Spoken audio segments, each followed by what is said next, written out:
Hello, നമസ്കാരം കൂട്ടുകാരെ. കുറച്ച് ദിവസമായി കണ്ടിട്ടല്ലേ.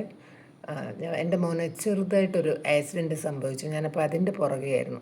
അപ്പം അതാണ് വീഡിയോ ഒന്നും എടുക്കാൻ സാധിക്കാഞ്ഞത്. ഞാൻ പിന്നെ ചെറിയ പഴയ ഡാൻസ് വീഡിയോ ഒക്കെ ഇട്ടിട്ടാണ് അത് ഫില്ല് ചെയ്തു പോയത്. അപ്പം ഇന്ന് നിങ്ങളോടൊന്ന് സംസാരിക്കാമെന്ന് വിചാരിച്ചു.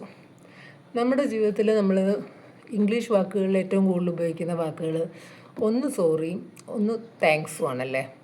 സോറി പറയുമ്പം വഷളായി പോകേണ്ട പല ബന്ധങ്ങളും അത് തിരിച്ചു പിടിക്കാനും ആ ബന്ധങ്ങൾ ഊഷ്മളമാക്കാനും നമുക്ക് സാധിക്കാറുണ്ടല്ലേ. താങ്ക്സ് കൊണ്ട് ഗ്രാറ്റിറ്റ്യൂഡ് കാണിക്കാം, നന്ദി പ്രകടനം അല്ലേ.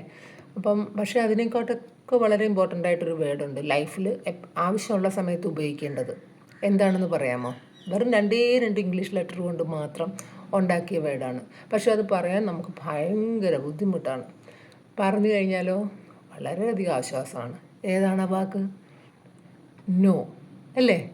പറയാൻ വളരെ ബുദ്ധിമുട്ടല്ലേ. ചിലപ്പോൾ സുഹൃത്തുക്കളോട് പറയാൻ ബുദ്ധിമുട്ട്, മക്കളോട് പറയാൻ ബുദ്ധിമുട്ട് അല്ലേ, ക്ലയൻസിനോട് പറയാൻ ബുദ്ധിമുട്ട്. അങ്ങനെ അത് പറയാൻ വളരെ ബുദ്ധിമുട്ടാണ്.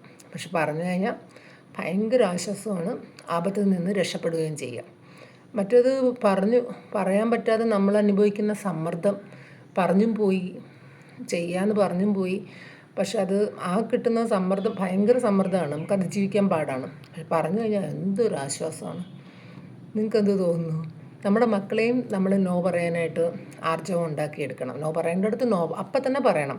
പിന്നീട് പറഞ്ഞിട്ട് അതിന് യാതൊരു വാല്യൂ ഇല്ല അല്ലേ. അബദ്ധത്തിൽ ചെന്ന് ചാടുകയും ചെയ്യും. അപ്പോൾ നമ്മൾ ആലോചിക്കും, അയ്യോ അന്ന് നോ പറഞ്ഞാൽ മതിയായിരുന്നു. നിങ്ങൾക്കങ്ങനെ തോന്നുന്നുണ്ടോ? നിങ്ങളത് ഉപയോഗിക്കാറുണ്ടോ? ഞാൻ 55 ഒക്കെ 50കളുടെ പകുതി കഴിഞ്ഞ ആളാണ് അല്ലേ. അപ്പം എനിക്കത് ജീവിതത്തിൻ്റെ എക്സ്പീരിയൻസ് കൊണ്ട് എനിക്കിപ്പോൾ ഇത് പറയാൻ യാതൊരു മടിയില്ല. ആദ്യമൊക്കെ ഭയങ്കര ബുദ്ധിമുട്ടായിരുന്നു, ഓരോ പ്രശ്നങ്ങളിൽ ചെന്ന് ചാടുകയും ചെയ്യുമായിരുന്നു. നിങ്ങൾക്ക് എന്ത് തോന്നുന്നു? കമൻറ്റ് സെക്ഷനിൽ പറയണം കേട്ടോ. ഓക്കെ, ടാറ്റാ.